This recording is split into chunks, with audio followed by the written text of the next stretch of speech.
दो खबरें जो हैं वो ये हैं कि चंद ही घंटों के अंदर with in few hours Narendra Modi साहब की बातचीत हुई है जेलेंस्की साहब और पुतिन साहब से। यानी कि प्रेसिडेंट पुतिन और जेलेंस्की ने टेलीफोन कॉल की हैं प्राइम मिनिस्टर नरेंद्र मोदी को।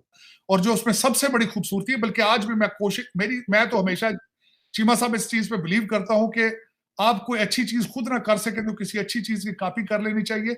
एक बार कह देंगे आपका सर भी ऊंचा हो जाएगा, हमारी इज्जत भी रह जाएगी कि भाई हम तो नहीं कर रहे थे, हमने बंद कर दी थी, लेकिन भारत ही हमारे पीछे पड़ गया, आलू ले लो, प्याज ले लो, टमाटर ले लो करके, तो इस वजह से हमें लेना पड़ गया। वरना तो आप जानते हैं कि पाकिस्तान वाले जो है ना, हम अपनी नाक बहुत ऊंची रखते हैं।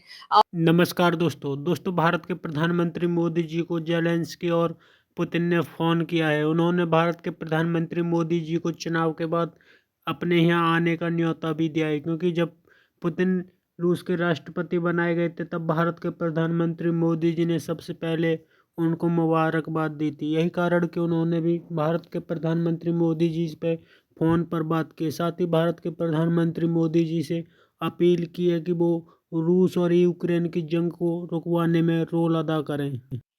अब हुआ ये कि पहले उनकी बातचीत हुई, उनकी टॉक हुई प्रेसिडेंट पुतिन के साथ, और उस पे उन्होंने उनकी लैंडस्लाइड विक्ट्री पर उनको मुबारकबाद पेश की। और एक मरतबा फिर जो है हुकूमत बनाने पे उन्होंने कहा कि जनाब आपने जो है बड़ी आपको मुबारकबाद, मैं आपको बता देती हूँ। उन्होंने कहा अपनी ट्वीट में लिखा कि spoke with president Putin and congratulated him on his re-election as the president of the Russian Federation. We agreed to work together to further deepen and expand India-Russia special strategic partnership in the years ahead.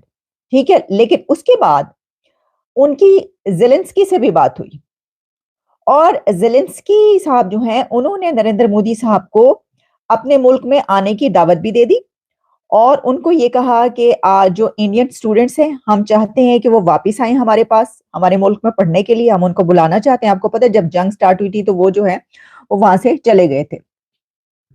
तो students, जाहिर है दुनिया की जब जंग वहां पे किसी मुल्क में स्टार्ट होती है तो स्टूडेंट फिर अपना बोरिया बिस्तर उनको बांधना ही पड़ता है, लेकिन फिर भी बहुत से रहते भी हैं। अच्छा, एक तो उन्होंने कहा कि इंडियन स्टूडेंट्स वापस आए, फिर उन्होंने कहा कि इलेक्शन के बाद आप हमारे मुल्क में तशरीफ लाएं, और फिर उन्होंने ये कहा कि आप जो हैं इसमें ये जो इस वक्त कॉन्फ्लिक्ट चल रहा है इसमें रोल प्ले करें। और प्राइम मिनिस्टर नरेंद्र मोदी ने दोनों लीडर्स को यानी कि पुतिन और जेलेंस्की को ये कहा है कि आप डायलॉग के जरिए और डिप्लोमेसी के जरिए ये जो कॉन्फ्लिक्ट चल रहे हैं इनको हल करने की कोशिश कीजिए। वॉर जो है वो अनवारंटेड है, अनवांटेड है, इसकी जरूरत नहीं है।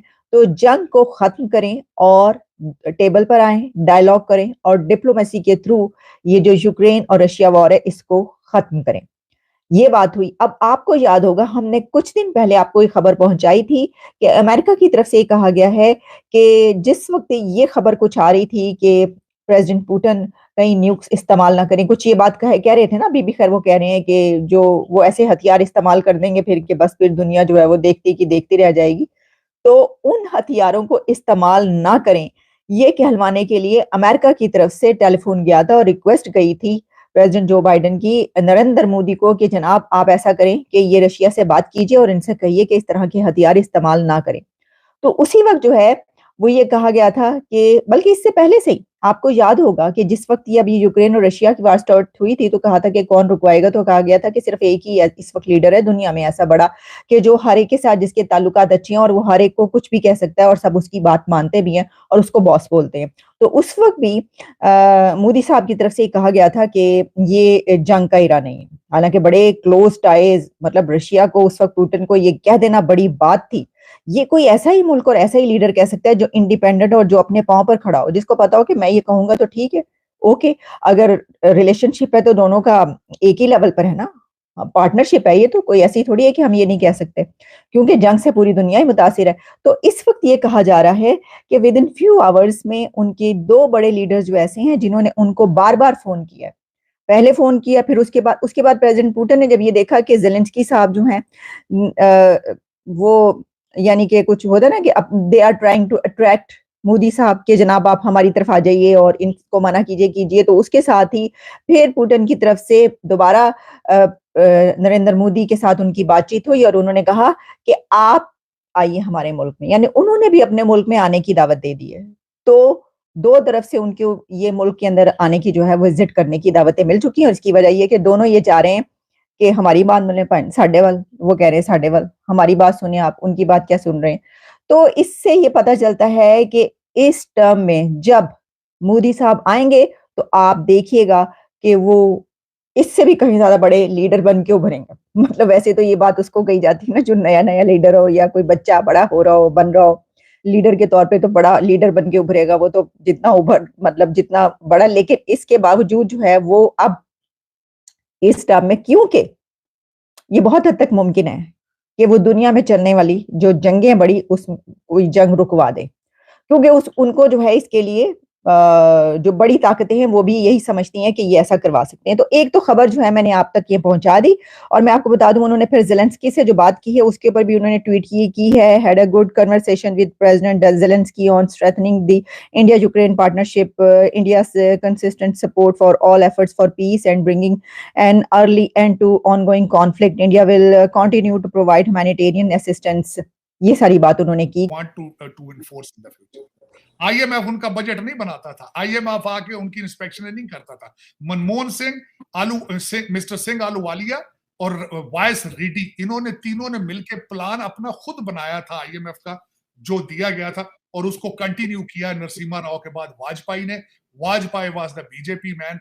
और जब मैं पढ़ रहा था तो उसमें उन्होंने डिफाइन किया कि बीजेपी को उन्होंने रिपब्लिकन पार्टी के साथ फ्री एंटरप्राइज और बिजनेस ओरिएंटेड उन्होंने, और रिपब्लिकन्स के साथ उन्होंने कंपेयर किया वर्सेस नेहरू को उन्होंने democrat as a democrat party उसकी कंपैरिजन किया। वंडरफुल कंपैरिजन जो मुझे आज इत्तेफाक हुआ है, मैं समझ रहा था कि मैं शेयर करूं। आज भारत की per capita income $2,400 a month, $2,400 a month, wonderful, $3.2 trillion की इकोनॉमी, लेकिन 1991 से सफर शुरू हुआ है, कोई लंबा सफर नहीं है। अगर आज भी को पाकिस्तान में से कोई हिम्मत करना चाहे तो इट इज पॉसिबल फ्यूचर में। अब अगली जो बात जो चीमा साहब मुझे आज सबसे ज्यादा अफसोस हुआ है, अगले दिन मैंने ख्वाजा साहब ने असेंबली में स्पीच भी दी थी, सबसे ज्यादा अफसोस हुआ है वाकई इसमें ज़बीउल्लाह मुजाहिद साहब की बातें सारी गलत नहीं है, आपकी अपनी भी गलतियां मौजूद हैं। आज मुझे इत्तेफाक हुआ है कि अब्दुल्ला अचकज़ई एक अफगानी शहरी है जो कि आपकी आर्मी के अंदर कैप्टन थे। आपके कमीशन अफसर भी जो है वो 2 नंबर पाकिस्तानी पासपोर्ट बनाकर आपके कमीशन अफसर है। ये मेरे लिए एक हैरान की वाली बात थी, हैरान की। मैं हैरान हूं चीमा साहब, आपने इन लोगों को अंदर घुस के ना सिर्फ शनाख्ती कार्ड दिए, आपने इनको पासपोर्ट दिए, इन्होंने कारोबार किए, वर्सेस जो बिहारी बांग्लादेश में आपकी आर्मी के साथ लड़ते रहे हैं, आज भी वहां कॉलोनियों में सड़ रहे हैं बांग्लादेश में। आप इस तरीके से कंट्री चला रहे हैं। वो बिहारियों की चौथी नस्ल है और पाकिस्तान के साथ वफादारी में आज भी वो झुलस रहे हैं, मारे जा रहे हैं, और आपने इनको घुसाया अंदर और ये आपके पाकिस्तान के ऊपर कब्जे करके फिर रहे हैं। इस्लामाबाद में घुस के आपको मारते हैं, डाके मारते हैं, चोरियां करते हैं, शनाख्ती कार्ड बनाते हैं। अब आपके आर्मी अफसर भी हैं, किसको ब्लेम करेंगे आप? अपने सिस्टम आपको एडमिट तो करना चाहिए। क्या ही अच्छा हो कि आज आपका ISPR एडमिट कर ले कि हमसे गलतियां हुई, हमने इनको कमीशन किस तरह दिया था, और उनको अरेस्ट करें जिन लोगों ने। चीमा साहब मेरी नजर में पाकिस्तान आर्मी में जब आप एक ऑफिसर बनता है उसकी तो वेरिफिकेशन की स्टेज ही बहुत ज्यादा है, जो वेरिफिकेशन की जाती है, उनके गांव में जाते हैं लोग, देखते हैं ये कौन है, किधर से है, इसका कैरेक्टर क्या है, तो इनकी वेरिफिकेशन किसने की? पकौड़े वालों ने की। एडमिट तो कर लो। चीमा साहब मैंने अमेरिका में आके सीखा था, इस्लाह तब तक नहीं होती जब तक आप एडमिशन नहीं करते, एडमिट नहीं करते, आपका माइंड सेट उसको आगे चलता नहीं लेके। मैं मिन्नत करूंगा कि अपनी गलती एडमिट करेंगे कि गलती हुई है, हम आगे नहीं करेंगे, और इनको करार वाकई सजा दें। लेकिन चीमा साहब फिर इसमें क्या हो सकता है? फिर मेरा वतन अजीज है जहां पे इन चीजों पे किसी ने आज तक आगाज ही नहीं किया इस चीज। तो दोस्तों पाकिस्तानियों का कहना है कि भारत के प्रधानमंत्री मोदी जी को एक ग्लोबल लीडर के तौर पर देखा जाता है, जबकि पाकिस्तान को दुनिया बेकारी के तौर पर देखती है, क्योंकि जिस तरह से दुनिया ने इस वक्त भारत के प्रधानमंत्री मोदी जी का लोहा माना है, हर कोई देश भारत के प्रधानमंत्री मोदी जी की तारीफ़ें करता है। यही कारण है कि पाकिस्तानियों को ये बात हजम नहीं होती। जिस तरह से पाकिस्तान हर जगह जूते खाता है और दुनिया में भीख मांग मांग कर गुजारा करता है, लेकिन भारत के प्रधानमंत्री मोदी जी को जिस तरह से रूस के राष्ट्रपति व्लादिमीर पुतिन और जेलेंस्की ने फ़ोन किया है, उस पर पाकिस्तानी काफ़ी ज़्यादा परेशान है, क्योंकि जेलेंस्की ने जिस तरह से भारत के प्रधानमंत्री मोदी जी को चुनाव के बाद अपने यहाँ आने का न्योता दिया है, साथ ही रूस और यूक्रेन युद्ध को रुकवाने में भी अपना रोल अदा करने की बात कही है। साथ ही कहा है कि भारत अपने स्टूडेंट्स को यूक्रेन भेजे, क्योंकि जिस तरह से रूस और यूक्रेन का